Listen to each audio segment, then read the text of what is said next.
Hello and welcome to With Winning in Mind. I am your host, Troy Bassham, along with Heather Sumlin. And here we have the great Lanny Bassham, our father, but better known as Olympic gold medalist, founder of Mental Management Systems. And we get to interview our dad to find out a little bit more about your story. So I don't know about Heather, but my view is I want to know your story in a little bit different way than we've done in the past. So it can be a little more fun. Some people that are probably watching this already know your story, but I'm sure there's a few things you can add in there that might be fun and entertaining. What about you, Heather? What do you want to hear? I want to hear the untold stories. I want to hear the Olympic story because I think everybody needs to know that. But I also want to know a couple of other little things that we learned growing up about you that maybe the rest of the world doesn't know. Yeah, so why don't you start? How did you get involved in this journey, and then we'll pick it up from there. You'll cut in whenever you feel like there's a story there. Yes. Okay. Well, I don't know. I mean, I just think the place to start is I was just a terrible athlete. I mean, I just was smaller than everybody else in school. So I was kind of like the slow, short, uncoordinated kid that nobody wanted on their team. And, you know, when you get to a certain age where you start judging yourself or measuring yourself based on what how you play at sports or grades in school and things like that, I was an okay student. But boy, I was not going to make the baseball team, basketball team, and I wasn't going to try out for football. And so that was really where I was. But I wanted to be accepted. I wanted to do something good, and I just couldn't find anything that athletically that I could do. And so I guess for me, things turned around when I'm in about sixth grade. And the word got around that I was a bad athlete. I mean, it wasn't like I had some kind of self-image about it. It was.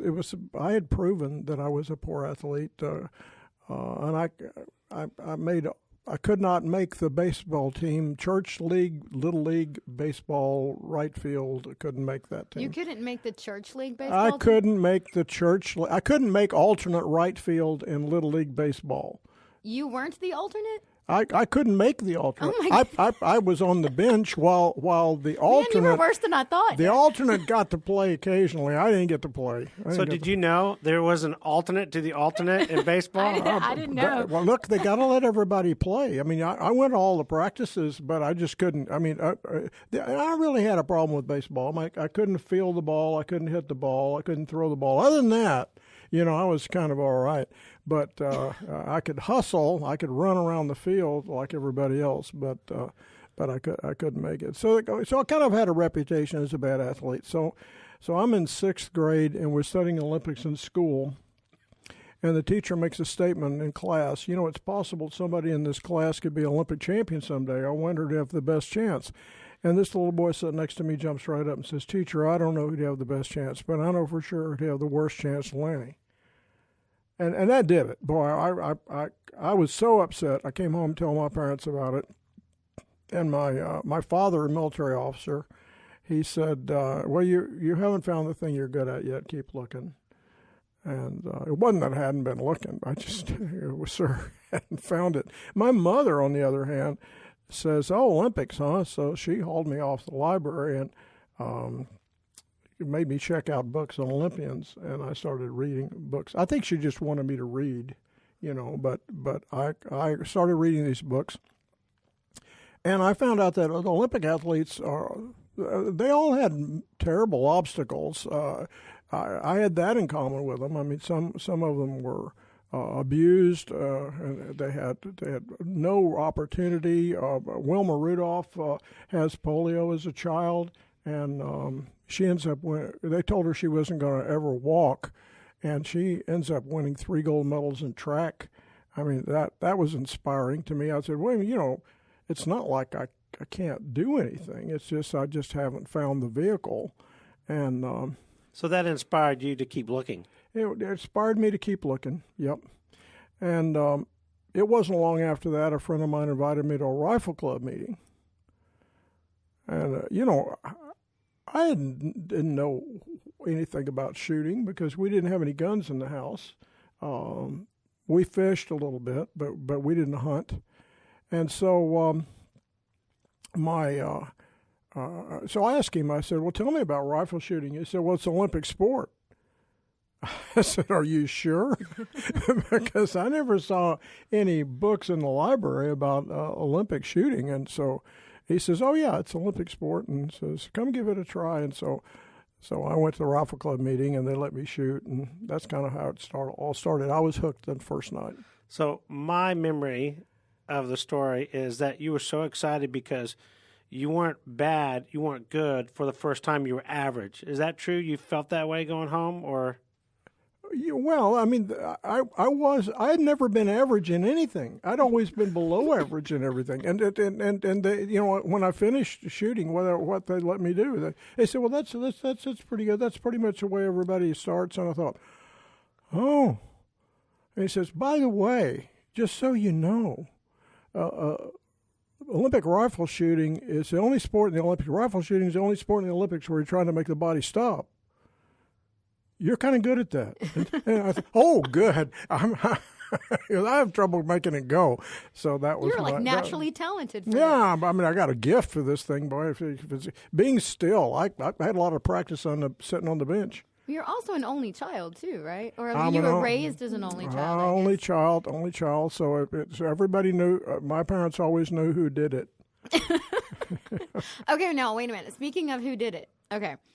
Because I was asking Mom, I said, what kind of story should we have Dad say? And I don't know if you want to say this story, so, this could be an edited moment. But she's like, you need to ask him about the cellar. Oh, the cellar. Because to me, this shows that you take initiative. When you know something needs to be done, you go and you do it. And this is probably before you started your journey on shooting, right? Okay. You're talking about, all right, so my father was a military officer, so he was assigned to Korea. So my mother and I moved in to my grandparents' house. And for the 13 months, my dad was stationed in Korea. And so my grandfather had a storm cellar out next to the house. And I remember we actually had a tornado, and we actually went in the storm cellar and so forth. But it was kind of scary in the storm cellar because it looked like the roof was going to cave in during the storm. And so we got out alive, and everybody was okay. But it wasn't long after that the doggone roof fell in. And so now he's got this hole in the backyard pretty close to the house. And so he's kind of used it as a trash dump, and he kept saying that he was going to burn all the trash that was in this trash dump. And so it started accumulating leaves and things like that. And so I heard my grandfather say that. And so I don't know what came over me. I mean, I have always had a little bit of a problem with pyrotechnic challenges. I lit a Roman candle in my grandmother's kitchen when I was about 5. Oh, no, wait, what happened though? That's a good story, too. So I got a spanking for that one. And fortunately, this Roman candle, we got the door open before the first fireball came out. I didn't go in my grandmother's kitchen.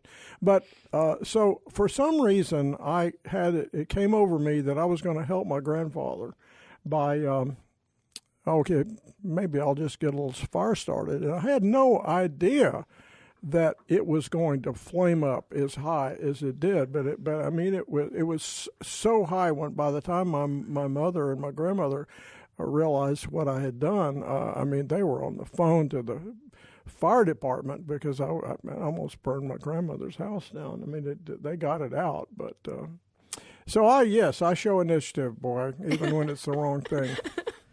But that initiative carried over because it wasn't long when you started shooting in high school that you became pretty good pretty fast, right? Oh, wait. I want to know why you chose the high school you chose. Okay, so, all right, so my father, they canceled the rifle program that I went to the first time, and my father decided he would teach me how to shoot, and so that gave me access to not only some good training from him, but also he ended up at the Army Marksmanship Unit, where all the best shooters in the country were, and so I had access to some really good shooters, and I worked really hard, and so I got to the point to where I'd won the junior national championship in shooting, and so my father retired from the military. And so we were going to go back to Texas because we're Texas folk. And he says, look, I tell you what, you find out what college you want to go to. If it's a state school, I will we'll move to that town, and you can stay at home while you go to school, and I'll put you through college. And so I did some research and found out that there were 2 schools in the state of Texas that had shooting sports programs, because all of the Olympic athletes that I'd met at Fort Benning, the United States had the best shooters in the world at that time. We were pretty much dominant force, and all of them had did the same thing. They all went to a school that had a shooting sports program. They all took ROTC. When they graduated, they were commissioned in the Army. They went to the Army Marksmanship Unit, and they were given the opportunity to train. So that's what I wanted to do, but so I had to pick the right school. Well, there were only 2 schools in Texas at the time that had collegiate All-Americans at their school. So I thought, well, let's start there, you know. And almost every school that had ROTC had a shooting sports program, and there were a lot of schools that had ROTC, TCU, SMU, and other schools. But he's talking about state schools, because that narrowed it down a little bit. So now I'm not going to SMU, TCU. So the 2 schools that were left were Texas A&M and Arlington State College, which and I thought, well, let's go to A&M, because A&M had a big core and very famous, and you know, so I said, we'll just go to A&M. And he said, well, why don't you take a look at, he wanted me to take a look at least 2 schools. And I said, okay. Well, my mother had some relatives in North Texas, and so she wanted to visit those relatives, and Arlington is in between Dallas and Fort Worth, and so she says, let's check out that school, and we'll visit some relatives, and then we'll go down to A&M and get you and look at A&M. And I said, okay. So we pull into a gas station to get gas, and I think we were in Richland Hills, Texas, and just north of Fort Worth. And back in those days, they had, it's going to be hard for some people to believe this, but they had actually service station attendants. They would come out and pump your gas, check your oil, check your fluids, and do all that kind of stuff. Would they wash your windshield too? Oh yeah, I would do the whole thing, you know. They should do that again. And so I had my shooting jacket hanging in. I was in the back seat of the car, and the shooting jacket was hanging in the window to block the sun, because the car was not air conditioned, and it was in the summer of or maybe right before school started, and so I was in the back seat, and so here's my shooting jacket with my name on the shooting jacket, and so the guy comes out to pump the gas, and now, that very month, I had been featured in the American Rifleman, which was, they had all of the results from the national championships that year, and so I'd won junior national championship. So I was in there, my name and picture and all that kind of stuff. And so this guy that pumped the gas happened to be the rifle team captain of Richland High School's rifle team, and he had happened to just be looking at me. This is freaky coincidence, right? And so he asked my dad, he says, see Bassham there, you don't happen to know Lanny Bassham, do you? Now, the probability of anybody knowing a rifle shooter in Richland, Texas, I mean, come on. But that's exactly what happened. And my dad says, yeah, he's in the car. And so I get out of the car, I meet Rodney Woolley, and he says, he says, well, what are you doing here? And I said, well, we're going to look at Arlington College, and we're going to move here, and I'm going to, if I go to Arlington, we'll be moving. He says, yeah, you have to go to high school, right? Because I was like just about to start my junior year in high school. And he said, well, you have to go to Richland. He says, because we need you on our team. And he says, and he went in and told his boss, he said, I'm taking the afternoon off. I'm taking them to Richland to check out the high school. So we followed him in his car, and we go to Richland High School. And I would love to tell you that the reason that I went to Arlington was because I was so impressed with Rodney and the range and things like that. But the reason I went to Arlington and didn't even go look at Texas A&M is they had the cutest girls I'd ever seen in my life. And I thought, boy, this is the place to go. I don't even need to look at the school. I mean, I knew, so I was pretty impressed with that. And so I ended up going to that high school and ended up going to Arlington State College, which is now University of Texas at Arlington. And I'm sure they have good-looking girls at other schools, but Texas A&M had no girls. At that time, no, it was an all guys school, and so that sealed it, man. 4 years of school with no girls at that time in life. No, I mean, and I want to go where the cuties are. Okay, so now let's shift gears. You finish up, you go to UTA, had a really good college success, right? Yeah. But what I want to know is when you were going to get into the Army Marksmanship Unit, you had to do something interesting to get in. Didn't you have to, like, change your name or something? Well, okay. Well, what happened was that when I was born, my name on my birth certificate is Robert Lansford Bassham. That's my name. But for some reason, my mother and my grandmother wanted to call me Lanny. I don't know why, but I had this nickname. And so I answered to Lanny. And so it wasn't a problem until finally we got to school somewhere where they required you to be called by your first name. Well, there were half a dozen Roberts in the class.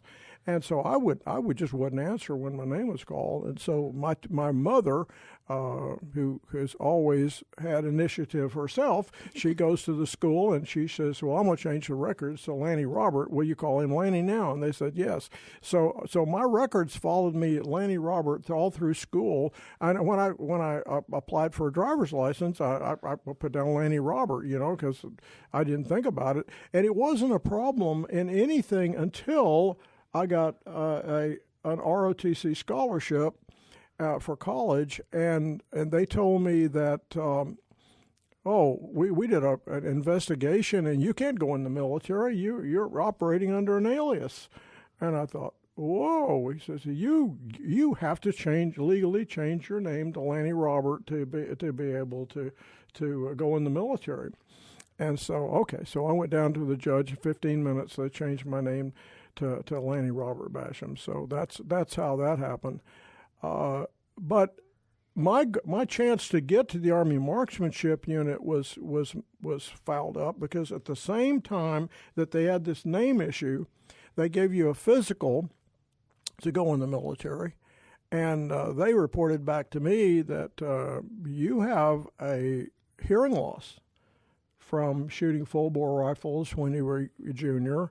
And we always used ear protection, but the ear protection didn't work. Imagine that. And so I had a hearing loss. And he says, well, it's not going to keep you out of the Army, but it's going to keep you out of the infantry. Well, Fort Benning is the home of the infantry. If I was an infantry officer, being assigned to Fort Benning is not a problem. But I can't go combat arms, so I can't get in the infantry. So they put me in the Medical Service Corps. Well, the Medical Service Corps, that's not going to happen. You're not going to be able to go to the Army Marksmanship Unit. And I said, well, darn, that was my plan. So in other words, you don't have to hear what people are telling you in the medical field, but in infantry you do. Well, I think it has something to do with operating the radios and things like that. There are jobs in the military medical service corps where you don't have to hear as good as you have to hear in the infantry. And so, well, anyway, I go to. I'm thinking I'm not going to go. I have to go to the military because I have this ROTC scholarship, so I have an obligation to serve in the military. And I had a regular Army commission, and so I had planned on having a career in the Army.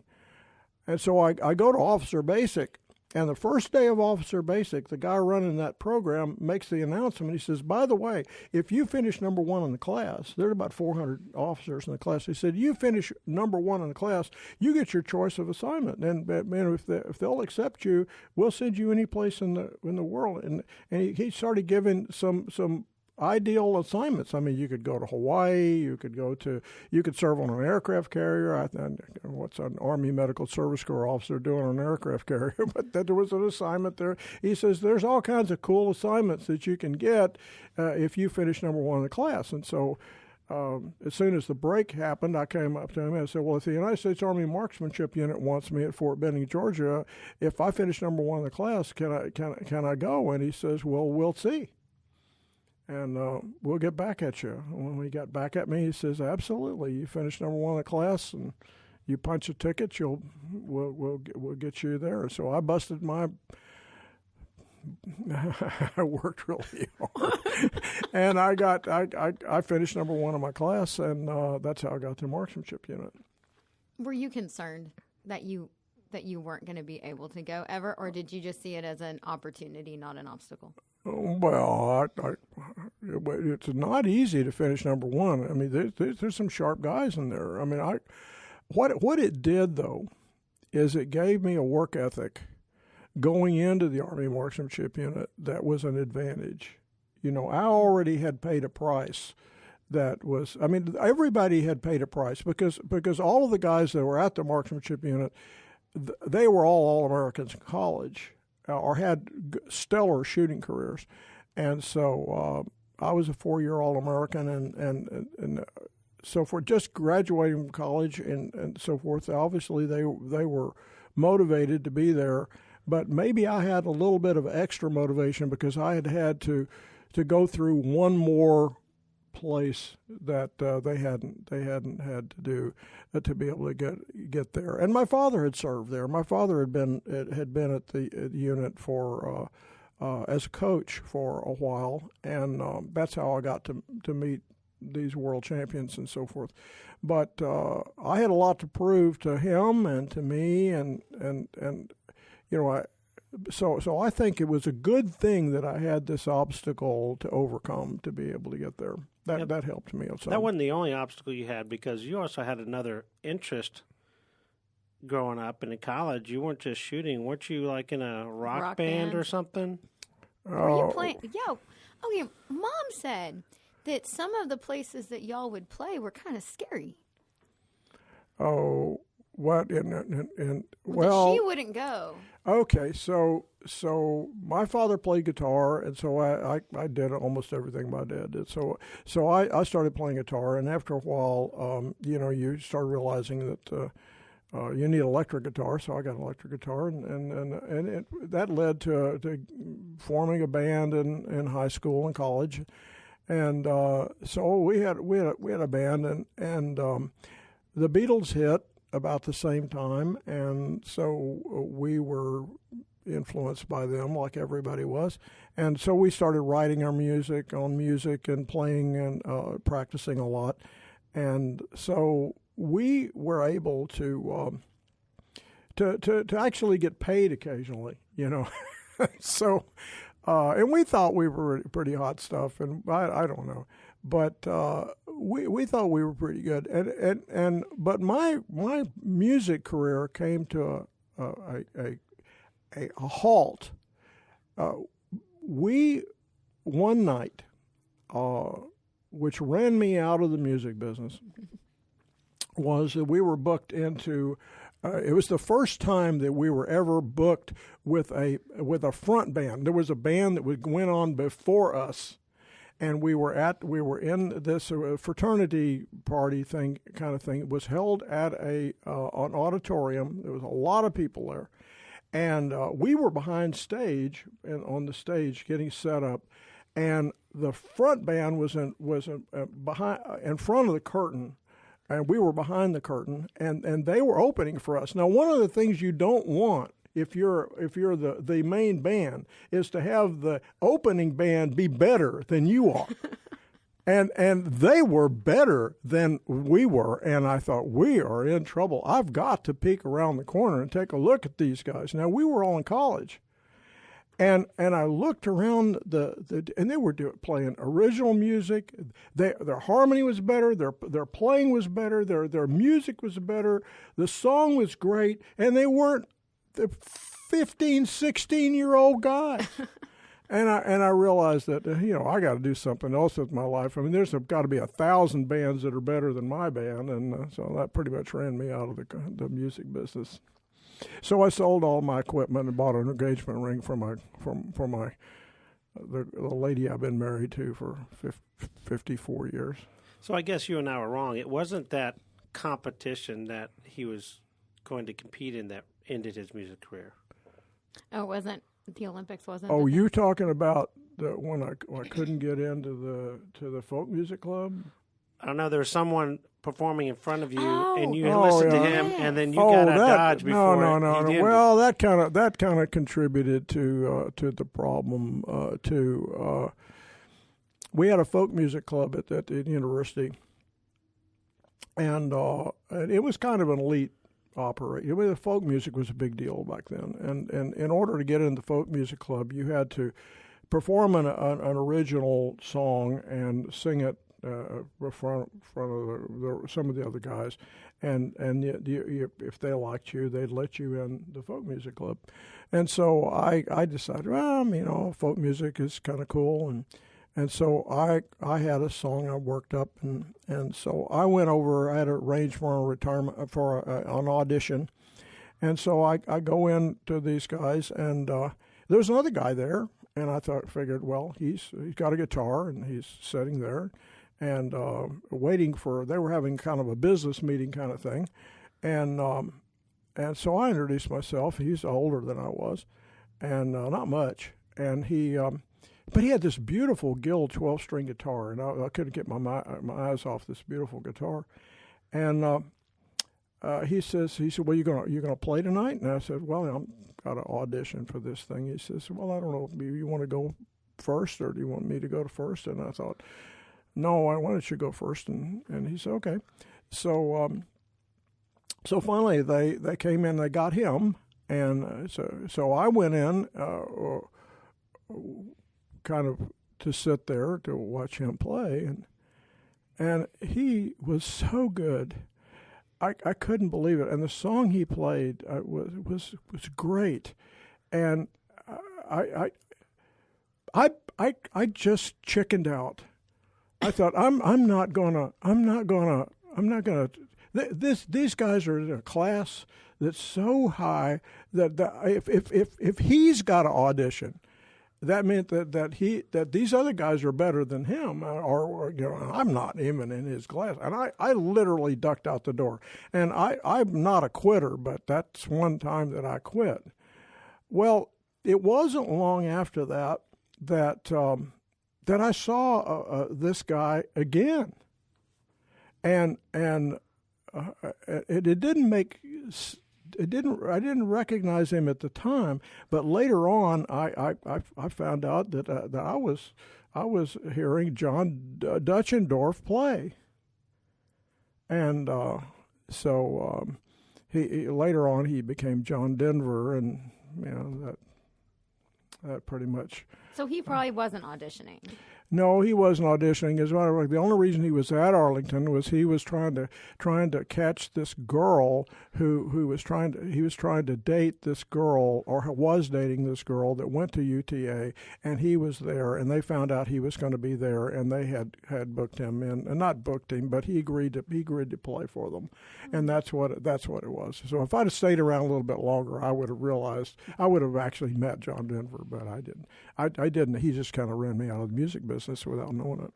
But that actually was a benefit, because if you would have pursued music, like, we might not even be here. Well, it's probable.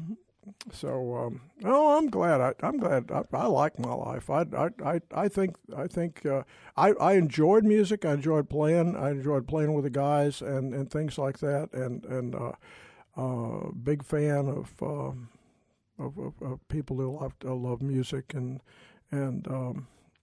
so it's an important part of my life, but it's not the major thing. So you get to the Army Marksmanship Unit, and then you're told you can't stay? Well, what happened was I got there, and there were 22 guys on the team, and I've been there for about 3 months, and the coach of the team, Colonel Pullum, called me in his office, and he said, in about 6 months, I'm going to have to cut the size of this team down. And so what's going to happen is I can't really afford to keep a rookie and cut a veteran who's already proven himself. Mm. So in order for you to stay here, you're going to have to be in the top 4 in 6 months. Well, I got to go around a couple of world champions to be in the top 4. And so I thought, well, now you have a sense of urgency. Well, what do you do when you have a sense of urgency? What you do is you say, well, I've got the only way I could possibly see that I could be in the top 4 is I've got to outwork them. I've got to work. I've got to get there early, stay late, ask more questions than anybody else, shoot more shots than anybody else, and somehow or another, I've got to find a way to get in the top 4, and so I did. I worked really hard, and at the end of 6 months, I was in the top 4. Was it that easy though? Easy? Well, I don't think it's easy to beat these guys that have been shooting at 10 years longer than I was. No, it wasn't easy. Didn't you admire them when you first got there, and you had to kind of change absolutely. your mindset about that? I about 2 months later, after that first conversation, Colonel Pullum was an interesting guy. He's in the Hall of Fame as a coach now in the USA Shooting Hall of Fame, and but he wasn't the kind of coach that showed you how to point the rifle or showed you how to read the wind or things like that. He knew how to motivate people, and one of the rules that he had was that he praised in public and he corrected in private. So what you didn't want to hear is that he is. You don't want to have him say that come into my office this afternoon. So one of these days, he says, "Oh, Lieutenant Bassham, you got to come into my office this afternoon." I thought, "Oh boy, what did I do? I can't remember doing anything wrong." And so I go in there, and I report to him, and he says, "Have a seat." He says, "Are you enjoying yourself here?" And I said, "Yes, sir." I mean, what am I supposed to say? I paid a heck of a price to get here, and I was working really hard. And yes, sir. And he says, "What do you think about these world champions and Olympic medalists that on the team? What do you think about them?" And I said, "I think they're awesome." And Colonel Pullum says, "That's what I thought. You're not going to make it. Dismissed." Well, dismissed in the military means that you got to get up and go. And so I stood up and headed toward the door, and I stopped, and I turned around to Colonel Pullum, and I says, "Colonel Pullum, with all due respect, I'm not sure I understand what you're trying to tell me." And he said, "Did you hear what I said?" And I said, "Yes, sir, every word." He says, "Well, you go home and think about it. You're a smart guy. You'll figure it out. But if you can't figure it out, you come talk to me tomorrow, and I'll explain myself." So I'm driving home, and I thought, well, the only thing I could think about was that maybe I'm holding these guys in too high esteem. I mean, you got Olympic gold medalist Lawrence Wigger was there. world champion, all these guys that are they're kind of my heroes. And I said, maybe I'm holding them in too high regard. So I see Colonel Pullum the next day, and I explained to him exactly what I thought. He says, high regard. He said, they can walk in the range and your jaw drops a foot when they walk in. He says, you're going to have to go around some of these guys in 4 more months. He said, you can't hold them up here. You can't deify these guys. I said, well, what am I supposed to do? I just got out of college. I have no international experience. He says, yeah, you're done. You're gone. I says, but they hold world records. And he said, yep, you're gone. I said, well, I'm just stating facts. He says, yeah, and those facts are going to kill you. And I said, well, okay, Colonel Pullum, I understand the problem, but what's the solution to the problem? He says, oh, you want me to give you the solution too, huh? And I said, yes, sir, I'd appreciate it. He says, okay. He said, close your eyes. And I closed my eyes. And this is why he's in the Hall of Fame. And he says, is it possible sometime in the future, I don't know, 1,000 years from now, you could be beating these guys? Is that possible? I said, of course it's possible. He says, okay. He says, transport yourself to that time, and they're walking in the range. What are you thinking now? I said, I'm thinking they got a problem, and it's me. And he says, you got to start thinking like that now, or you're not going to make it. And he says, reality is not what's real, is your perception of reality is what's real. And that saved me because I had to start thinking in a different way. And it wasn't long after that I started being much more competitive against these guys because he had taken that obstacle away from me. And that's what he was good at. And then as a result, you did beat these guys, and you had a short period of time to accomplish your first major thing, which was getting on the 72 Olympic team. That's right. So it took me about 3 years. But I got to say that once I got in the top 4, I managed to stay in the top 4, but I didn't win anything of significance for that first 3-year period at the marksmanship unit. I was a good team shooter, but I wasn't winning championships. And I really didn't know why I was. But I managed to get to the end of the third year, and we had Olympic trials for the Munich Olympics, and they only take 2 shooters to the Olympics in my sport, which is highly unfair. They take 3 archers. They take half of Dallas on the swimming team, but it's they only take 2 shooters per sport per country in my sport. But I managed to finish second in Olympic trials in 1972. Made the team with Jack Ryder, who was the best shooter in the world at that time. I mean, he came out of college when Ryder came out of college. He won the national championships first year at the marksmanship unit. Wow. Qualified for the team. I mean, he was just amazing, and I don't think I'd ever beaten him in a tournament, but I was training with him, and so I get to the Olympics, and he and I training together. My practice scores were every bit as good as his. And I thought there's a lot of pressure on him when the Olympics are in Munich. I mean, Munich is kind of like the mecca for shooting sports in the world. There's probably more shooters in that part of Europe than in any other concentration of Olympic shooters around Munich, Germany, than in any place else. This is the center, and so Ryder was famous. And there's a lot of pressure on him. He was interviewed all the time in Munich, and he'd step off the bus. There'd be 15 people trying to interview him. I had one interview the whole time I was there in Munich. Guy talked to me for about 30 minutes till he found out I wasn't Jack, and he left. So there was no pressure on me. Nobody was looking at me. So I thought that Ryder would pressure out, and I would be okay. And I had a chance to beat him. And I thought, if I win this gold medal, the fact that I have not won anything for 3 years is not going to matter, because if you can check the box Olympic gold medalist, nobody cares what you did before that.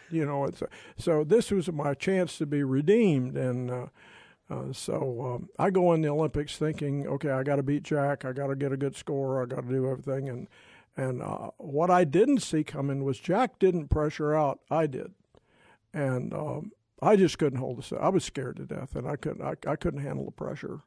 And in those days, we didn't really learn anything about, or didn't take any classes on the mental game. We thought that the mental game was something you had. Mental toughness was something you had. It wasn't something that you learned how to do.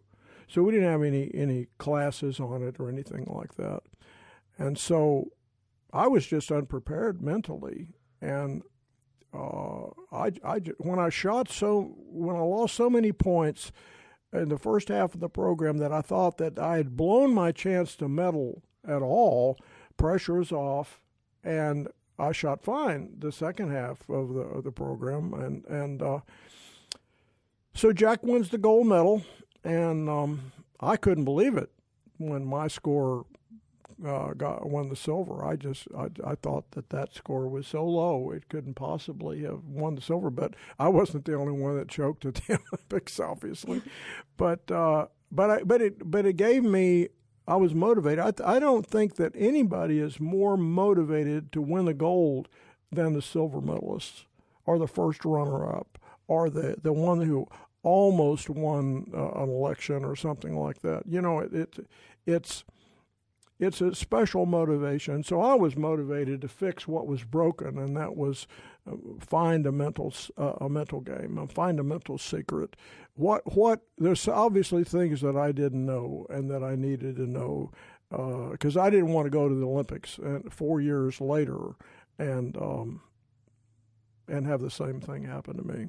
How did Mom feel when you came home with the silver and you said, "Okay, I need 4 more years"? Because that's a sacrifice for her. The boys were young. I wasn't here yet. Was that hard, or was that?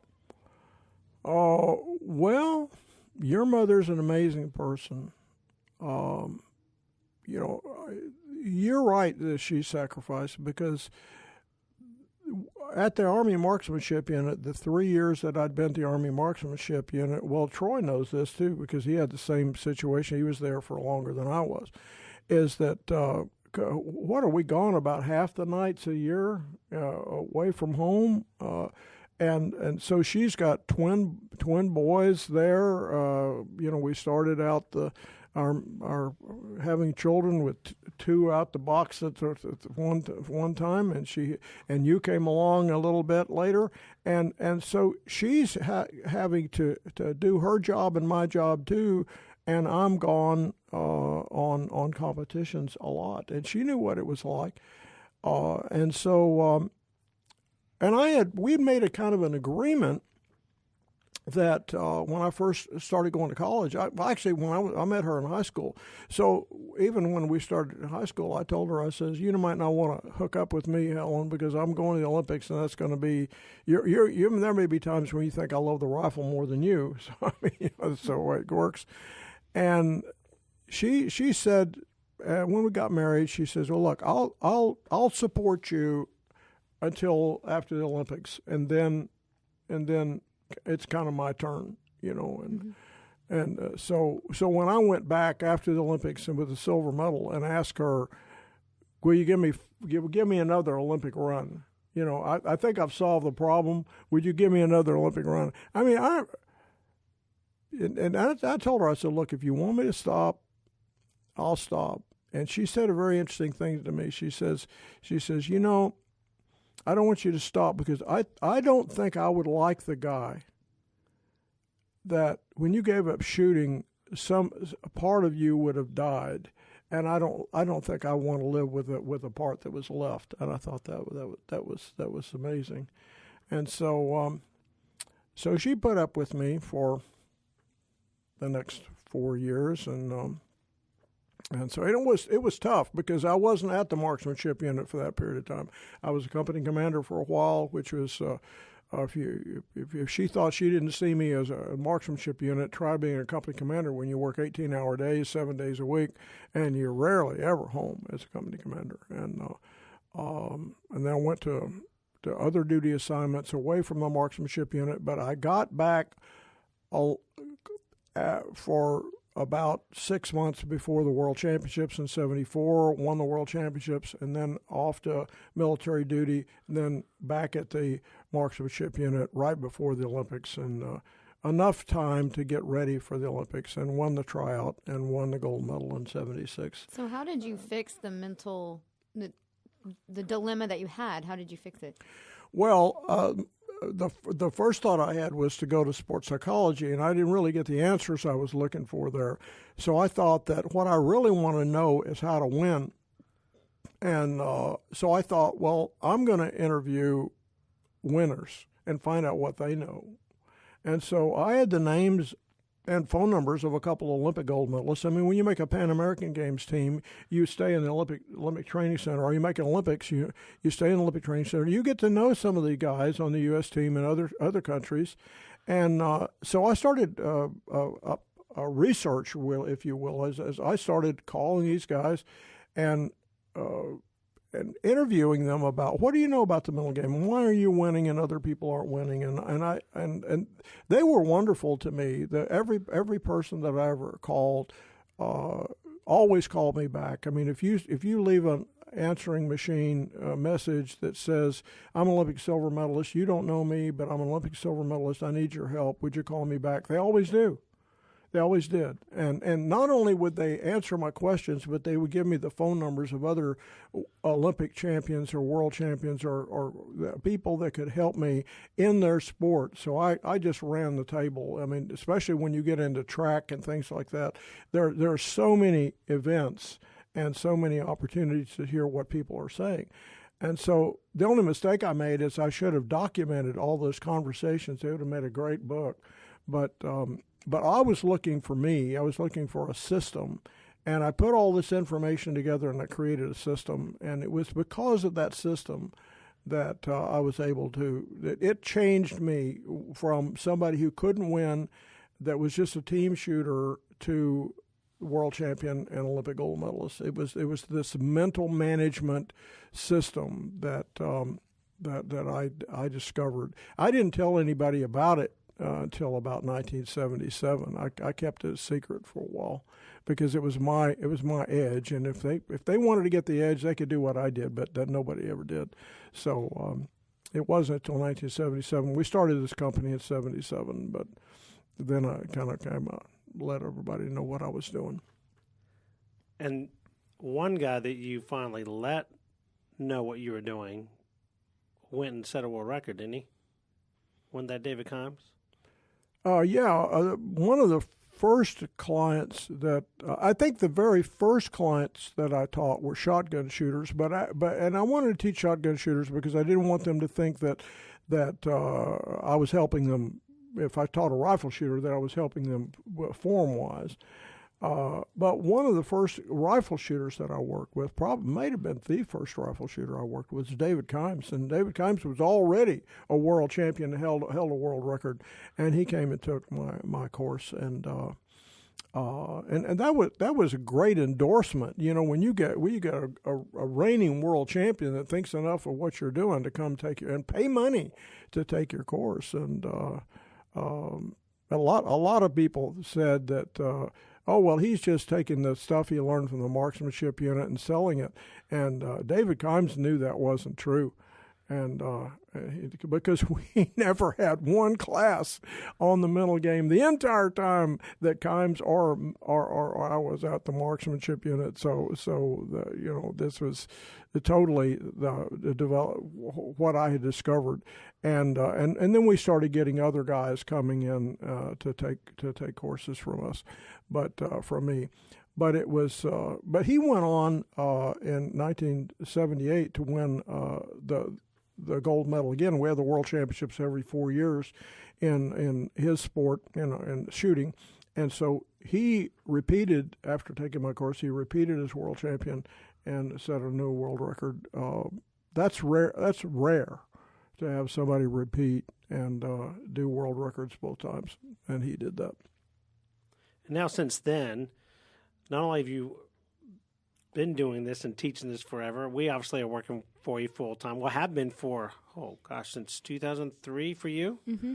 2004 almost 18 years. Yeah. May 16th, I think, will be my 18th year. And so one answer that I don't think I've ever heard the question asked to you before, at least when I've been in your presence, of all these years teaching people, can you give me a name of one or two people that just kind of stand out that you worked with that you're like, wow, whether it's the sport was unique or they were unique or they did something great? Is there anything, do you have kind of like a top 5 kind of memorable list? Yeah, I think one guy that stands out was when I got out of the military, I started an international shooting school in Seguin, Texas, and I had that school for about 11 years.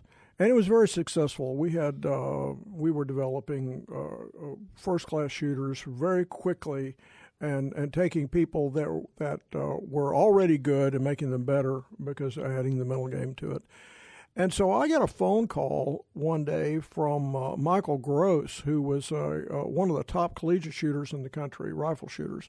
And he says, Mr. Bassham, I want to devote the next year of my life to shooting, and I want to go to the World Championships. The World Championships were held that year. I want to make the World Championship team. I want to wear the USA. I want to win a medal. That's my goal, and I want you to train me, and I want to come, but I don't have any money. And I told him, I said, well, Michael, you've got 2 problems. I said, problem number 1 is I can't teach you free. I mean, I've got all the people that are here. This is a business, and we got to charge people. And I said, number 2, I'm full. And he says, oh, okay. Well, I understand. Thank you very much. And so I thought, well, that's the end of Michael Gross. And so I don't know, it was maybe a month later or a couple weeks later anyway. Now we have 105 acres and the shooting school's in the middle of the 105 acres, and it's fenced off, and there's a iron fence, a gate at our property, and they're driving up to our house, and with Olympic rings on it, and all this. So we never have somebody knock on the door. And so very long driveway. No, I mean, so one night, rap, somebody's knocking on our door. I can't believe it. It's about, it's like supper time or something. And so I go to the door, and it's Michael Gross. And Michael says, Mr. Bassham, I sold everything I own. Everything I own is in that car. Down there, I drove nonstop from West Coast someplace, and I'm my car's out of gas in front of your house, and I'm out of money, and I'm gonna go to the World Championships, and I'm your problem. And if you don't want me to go back, tell me, but there's got to be a way. And I thought, well, this is crazy, And I said, you had anything to eat? No. Not since yesterday, and you got to be kidding. He said, come on in. And so we fed him, and I said, okay, you can stay the night, but you're going to work off your food and your keep here. And so I said, you get up in the morning, and I told him I would take him to the barn and have him muck out a stall or something we didn't want to do. And so he was there in the morning. It was early in the morning, too. It was the boys loved him. It was before dawn. And he spent the night at our house, and then he was there the next morning. And everything I told him to do, he did it, and he did it really, really well. I mean, I saw in this guy, I said, this is a guy who's willing to sell everything he owns and totally dedicate. He is trying to make opportunity happen. When doors shut, he doesn't give up. And I admired that. And I said, okay, we will find room for you. And so he trained with us for the rest of that year.